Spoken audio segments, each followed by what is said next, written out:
Hello, hello, hello, everybody. It is Matt, and it is Wild Wednesday already? Holy smokes. This week is just flying by. Before I roll on to any of that, I want to wish each and every one of you a great morning, evening, dawn, day, or dusk. All that lovely stuff because life really is too short as is. Do me a really huge favor and like, share, and subscribe. I love seeing your beautiful faces when you are here. I know I'm here an awful lot, but I have an awful lot on my plate to review. And one last little tidbit of information.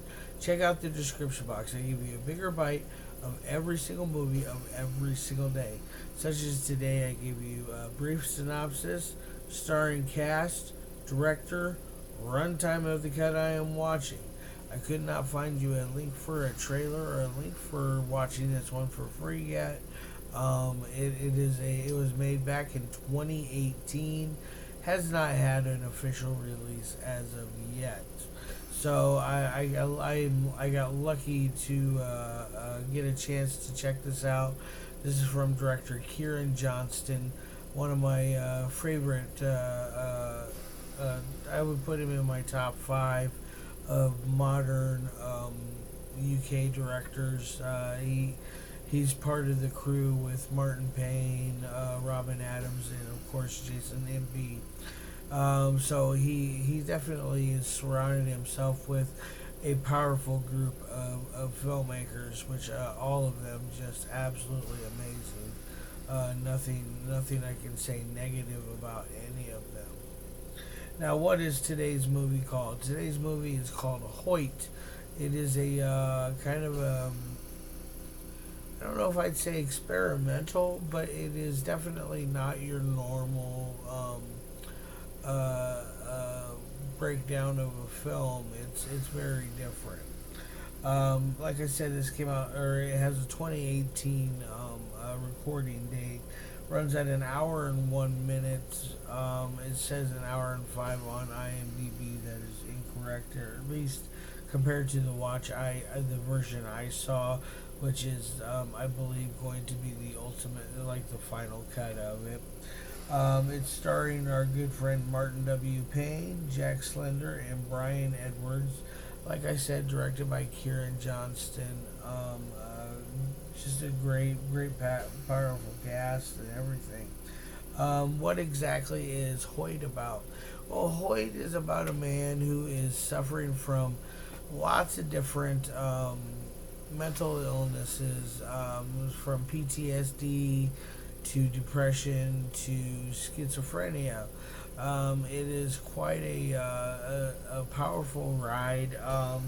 Definitely something I can connect with on more than one level because I know lots of people with mental illnesses. I have mental illnesses, and I can sympathize with Martin Payne's character. I can sympathize with Hoyt. So he was in a bad car accident. His wife leaves him over the ordeal. He is basically a shell of what he used to be. He is constantly nude,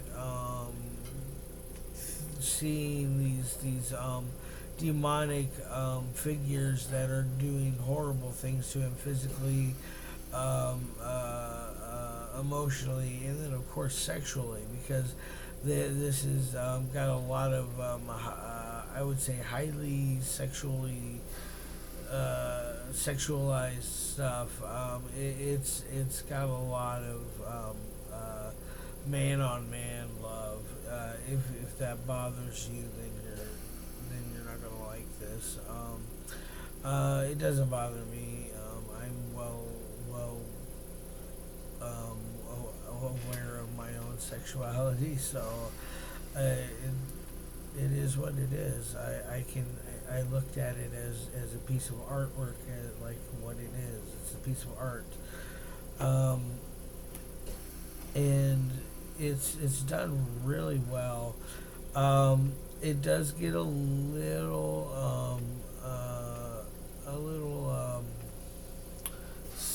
stumbles on itself a couple of times throughout it, where either the camera work isn't quite up to par. Sometimes the audio is a little off. It just really, it's a little. You can tell it's Kieran's like first film that he ever worked on, and that, or at least directed. It really shows the rookie in him, but he doesn't do a bad job. I think he does really well for this, considering you're working with such a limited cast, one location. Um, like I said, rookie director. There's a lot on the plate for this one, and they really do a great job, and they hit a home run out of the park with it. Now, I don't want to get into too many things about the movie itself, other than you have to be prepared for a lot of male nudity. Be prepared for a few little gross out gags that involve bodily fluids. I'm not going to tell you what exactly happens when and where, but I will say that it does get a little gross in places. I'm not going to lie. And now, like I said, this is basically done through almost one location. There is a outdoor scene that where Martin finds himself being dragged through the dirt, and he's left outside, and he wakes up out there naked and just kind of like confused. It seems like like he realizes what happened in his mind, but is that, like how much of that is really true? Because he does realize that something is wrong and something is off, and it doesn't help that he's swallowing handfuls of these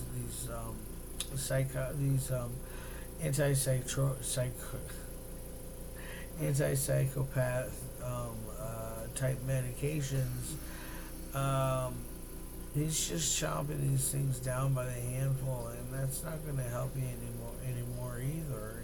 It's just going to put you in a heightened level of mania. So it's kind of he's kind of doing himself a huge injustice, but he's so like mentally far off, he doesn't know any better. He doesn't think they're working, and when you see his visions of what's going on, yeah, they're clearly not working. The poor man is definitely troubled and has a lot going on in that aspect. Alright, guys, now I've talked a little bit about the movie. Let's talk about the three things that I love my movies to have a certain criteria to meet. First and foremost is audio. Audio is fine for the most part. It doesn't really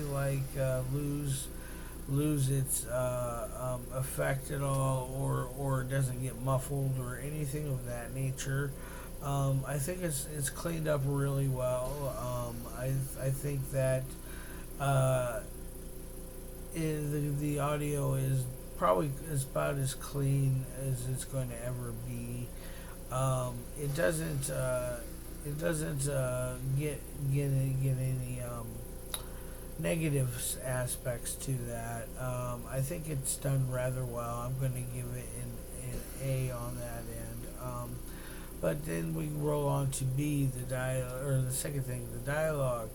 Dialogue is very interesting in here. It's depressing.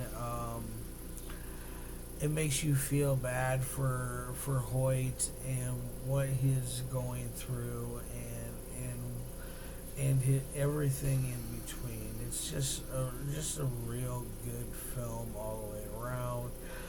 So I'm going to give it another A on dialogue. And then third and foremost, I like to have the editing to be on a certain level of professional I think that the editing is done really well.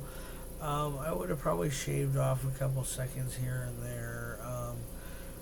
So because there's a couple parts in it where it's like, okay, we know these guys are gonna come in, what they're gonna do. Do we need to see it every single time? No, I don't feel like we need to see each and every encounter, but it does give you more about the overall character of Martin Payne and what he's going through. So it's kind of a take it as it is type thing. You can either go shorter or go longer.